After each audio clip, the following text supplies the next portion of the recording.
Ẹ káàbọ̀ sí iléeṣẹ́ wa gbogbo ọmọ Yorùbá ọdẹ ọdún bí ṣe dáadáa làbálé ẹ̀mẹ́wàá ń ṣẹlẹ̀ ń júníyàn ẹnìkan ló mọ̀. Ẹ máa wo arákùnrin tẹ́ ń rí lójú screen yìí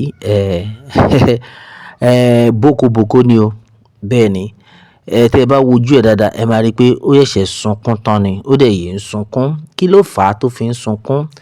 Kí ni nǹkan náà tó fi jẹ́ pé ó ba ẹnu jẹ́, tí gbogbo ẹ bàjẹ́, tó ba ọkàn jẹ́, tó ń pariwo, ó ń sunkún bọ̀ oríṣiríṣi. Now ọ̀pọ̀lọpọ̀ àwọn èèyàn wọ́n jáde wọ́n wò ó pé kí ni nǹkan tó lè fà á tí arákùnrin tó fi ń sunkún, ẹni tó ti pààyàn ní ìpakúpa ó wá ń sunkún.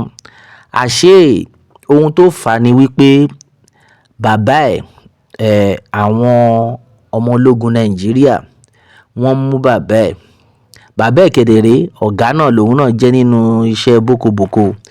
Wọ́n lọ fún operation, níbi tí wọ́n ti lọ fún operation wọ́n fẹ́ lọ attack àwọn Nigerian army. Ibẹ̀ ni àwọn Nigerian army ti mú bàbá ẹ̀ mọ́lẹ̀ tí wọ́n dẹ̀ pa bàbá ẹ̀. Lẹ́yìn tó gbọ́ ikú bàbá ẹ̀ bóyá bẹ̀rẹ̀ sí ní sun ẹkún rèé, ó ń sun ẹkún bọ̀ pé ẹni rẹ̀ lọ bọ̀, àwọn pa bàbá òun bọ̀.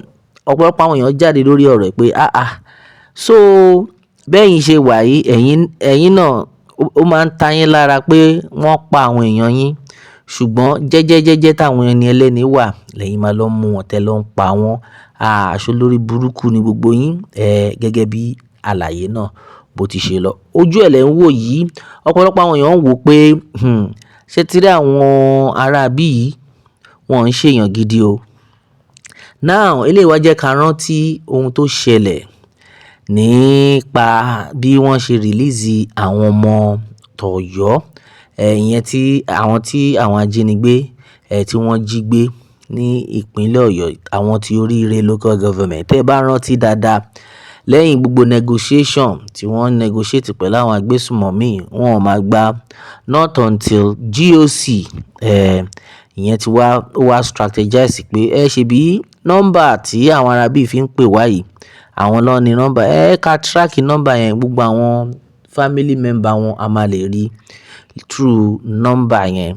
Eléyìí ni wọ́n ti wá fi trace àwọn family member àwọn arábí tí wọ́n dẹ̀ fi mú wọn mọ́lẹ̀. At the end of the day tí wọ́n rí pé àwọn family member wọn pé wọ́n ti mú wọn mọ́lẹ̀, at the end of the day kí ló fà á tí wọ́n fi release àwọn ọmọ tí wọ́n jí gbé?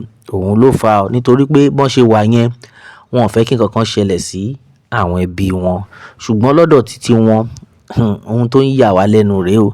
Ẹ kàn máa lọ àwọn tí wọn ò ṣẹ̀yìn, because a ti béèrè títí pé kí ló ń fà á tí àwọn arábí tí wọ́n kàn máa rí pé wọ́n kàn máa mú àwọn èèyàn, ẹ̀mí àwọn èèyàn kò jọ wọ́n lójú.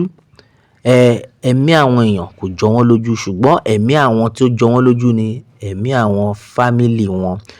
Lórí ọ̀rọ̀ yìí ọ̀pọ̀lọpọ̀ àwọn èèyàn jáde wọ́n ń gbé bọ̀bọ́ yìí, wọ́n ń gbé ṣépè ni pé kò ní ra gbá fún ẹ, pé in fact àwọn èèyàn ti ní pé bó ṣe wà yìí o láìpẹ́ láì jìnnà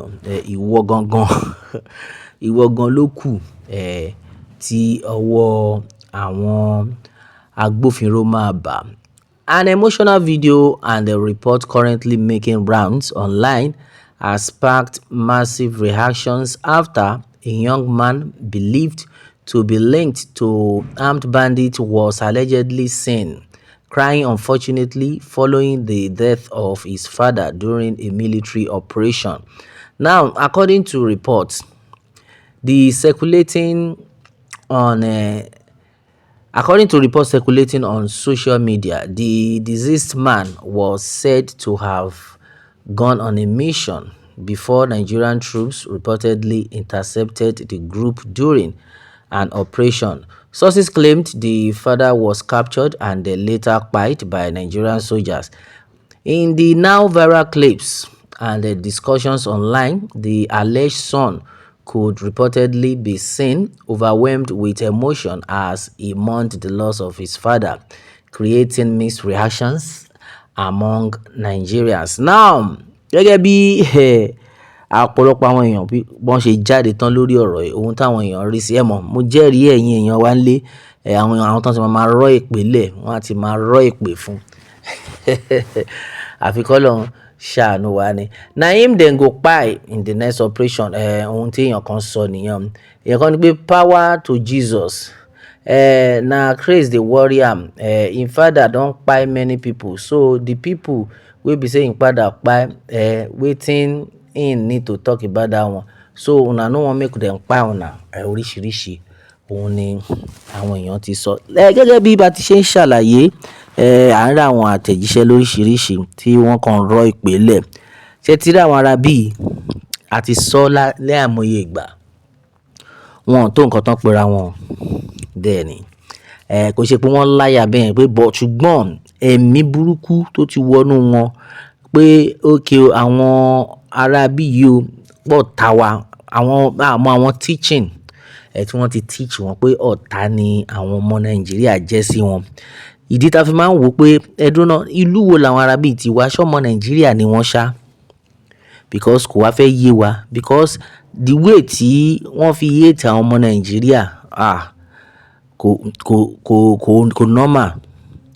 Ẹnu kẹ́kàn rí ọmọ kékeré kẹ́ sòkúta mọ́ lára, kẹ́ jù sínú odò, kẹ́ rí àgbàlagbà, kẹ́ mú, kẹ́ bẹ́ orí ẹ̀ lẹ́yìn tẹ́ bá ti gbowó tán, kẹ́ bẹ́ orí oríṣiríṣi ọmọ kókó wọn máa jù sẹ́nu ajákájá jẹ́. Ṣùgbọ́n tó bá ti di lórí titi wọn, tó bá ti di lórí titi àwọn family member wọn ni wọ́n máa sùn bọ̀.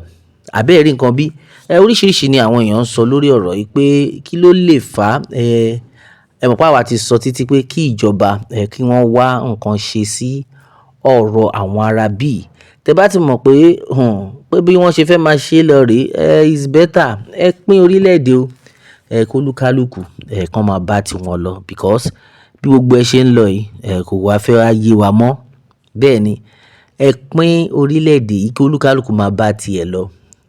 Tó bá pé nǹkan tẹ́ fẹ́ nìyẹn ká mọ̀ pé okay o, bó ṣe ń lọ yìí o, oníkálùkù ti dá wà, because inú níbí nìyẹn ó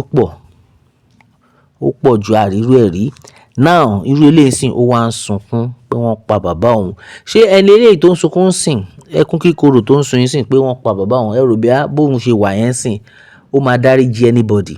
Bó tún ṣe máa lọ nìyẹn. Tóun náà bá tún bímọ á tún sọ fáwọn yẹn náà pé ẹ wò ó, àwọn ará bí àwọn ló pa bàbá yín o, àwọn ló pa grandpa yín o, ìdí rẹ̀ a gbọ́dọ̀ pa gbogbo wọn. Nǹkan tó ń ṣẹlẹ̀ nìyẹn. Àfi kí Elédùmarè kó ṣàánú wa. Ẹ̀yin èèyàn wa, kí ni èrò yín lórí bó ṣe ń lọ? Jẹ́ n gbọ́ comment yín lórí comment section. Ẹ má dé gbàgbé láti tẹ̀lé Pilado World fún àwọn ìtúpalẹ̀ míì. Ó tún dọjọ́ mi o. Ọjọ́ rẹ̀ ó dàbọ̀.